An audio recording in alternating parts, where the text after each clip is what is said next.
Having just taken office as the new mayor, I had all these ideas and plans of things that I wanted to do, and Sandy just rearranged all of that.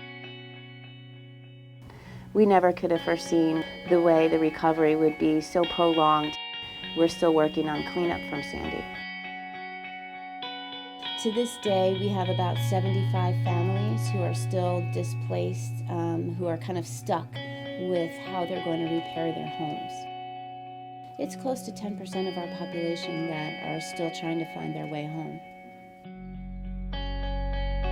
In Seabright, we had become complacent about living with water. It's street flooding, what we call nuisance flooding here, when the wind goes over 30 miles an hour and there's a nor'easter blowing through. We expect that we're going to get flooding here. We had flooding in Hurricane Irene. Some people had a couple of inches of water in their homes, and we thought Sandy was going to be the same thing. We've spent a lot of time since Sandy talking about what the sea level rise projections really mean for Seabright, and it's an uncomfortable conversation. Now, why do you say it's uncomfortable? It's an uncomfortable conversation because future sea level rise projections show Seabright partially underwater and then entirely underwater. There's projections for 1 foot, 3 foot, and 5 foot sea level rise, and each one has a different impact on Seabright. Adaptation is possible to deal with the 1 foot and the 3 foot, but the 5 foot, the 5 foot is a serious one. But there's an if. I mean, it's if these models are correct, because it's not just Seabright that's gone. It's it's Atlantic City is gone, Lower Manhattan is gone. Parts of South Jersey by Cape May are also gone. Many people will look at the map and say, well, Seabright shouldn't exist. Like, why are you even allowing them to rebuild, right? But where are we going? Like, what are we supposed to do? Like this, these are our homes. This is a middle-class community. People don't have money to, just pick up and move. Nobody came here offering to buy us out, and so, so we're going to live here because this is where we lived, and we're going to adapt.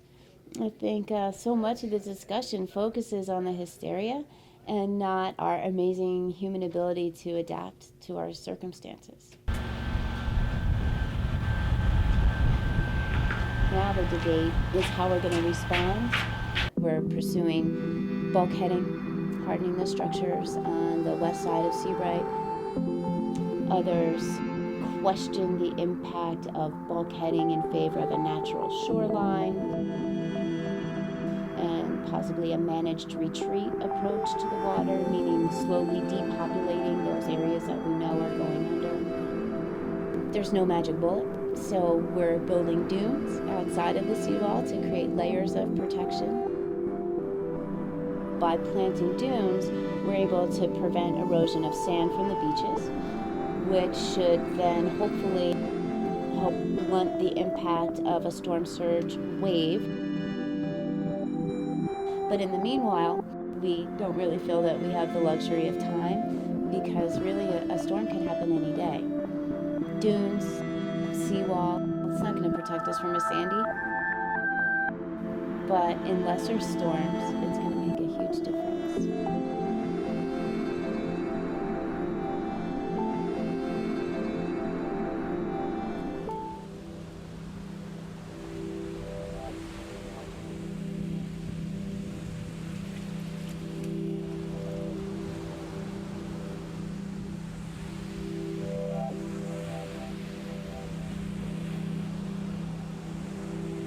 There is a kind of futility to pumping sand, but we have a whole tourism economy related to sitting on sand that is an integral part of New Jersey, and I think as long as it's financially feasible to pump sand, New Jersey will pump sand, just as Florida pumps sand and all the other coastal states and countries pump sand.